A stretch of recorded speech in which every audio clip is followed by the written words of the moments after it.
pulled a couple slides from that when we were talking about how Steve and I spent our summer vacation.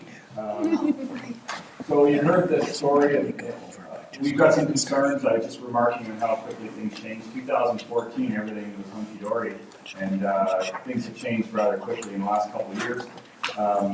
We're going to just talk briefly about Chinook salmon. You heard the rainbow trout, the lower catch rates, and also wild returns, and there's some good work going on to try and figure that out. And the brown trout one, I just want to point out that it's really difficult to sort of assess some of those fish community objectives. For example, brown trout is, anglers on our side just don't have a preference for it. So when you see those catch rates really low, we stock more brown trout than Chinook salmon or rainbow trout or colo by biomass, and our anglers just don't target them. So it just, there's a angler preference difference, and that's some of the challenges between New York and Ontario anglers. So just a reminder, Lake Ontario is still producing big, beautiful Chinook salmon, 31-pound average over the summer in our derby. We take the biggest 70 fish, and it's a 31-pound average, and we're rolling along for like 6-7 years at that. We have 40-pound fish on occasion. We did have an issue last year. Just summarizing the issue here, I'm not going to get into their stakeholder discussion, but as you saw from Brian, we've had a couple 4-year crosses back to back.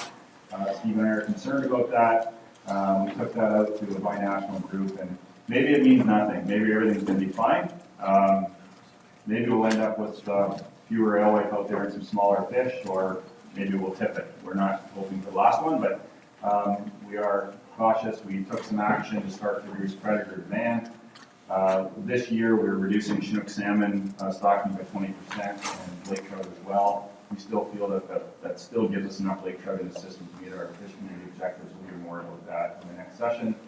And Steve's going to talk briefly about some of the things we've done to change and enhance our monitoring. I just want to point out, I didn't talk about this yesterday, and it relates to Mike Connerton's good work on the pen evaluation.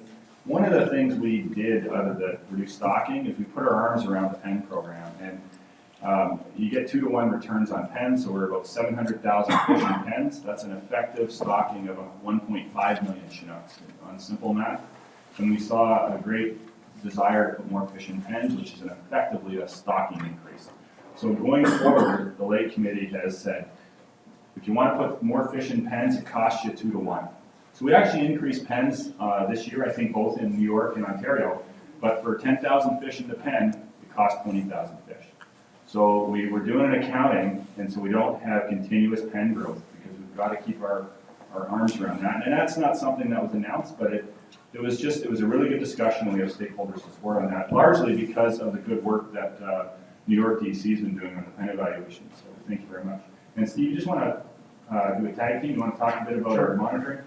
Yeah, Brian already outlined greatly improved crayfish trawl survey there, and that's, we just want to acknowledge, Andy and I want to acknowledge the extremely dedicated hard work of the crayfish task group that's been working on that, and also the fact that MNRF and USGS have invested so much time into what we're going to be doing in 2017. This is going to greatly propel us forward in terms of our understanding of distribution of alewife in the lake, and also get us closer to some real-time actual estimates. We're going to be moving into an additional stakeholder outreach exercise in New York anyway, given the reduced catch rates that you saw in Jan's talk with brown trout and rainbows. There's a lot of concern from the tributary angler element wanting to see some changes in regulations and whatnot. So our next summer vacation is going to be spent in meetings as well. Jan also mentioned the mortality of steelhead. New York has contracted with a researcher, Jacques Richard at State University of New York, as well as Don Tillett, USGS, and Cliff Craft at Cornell University. And we're taking a look over the next 3 years at iron levels in Lake Ontario salmonids, as well as bioaminase levels in alewife. Not a great deal of hope that we're going to determine what's causing these changes and the fluctuations in dianolytic activity in alewife, but we're going to take a shot. And lastly, just to acknowledge the contributions of Region 5 U.S. Fish and Wildlife Service now is They phased some of their Atlantic salmon rearing work in their hatchery system. Transitioning, they came to New York, said, how can we help New York? Now we have some additional hatchery space, and the service is, as Mike pointed out, is undertaking this effort to increase not only rearing of Cisco, but also Florida. So that's it, and move on to the next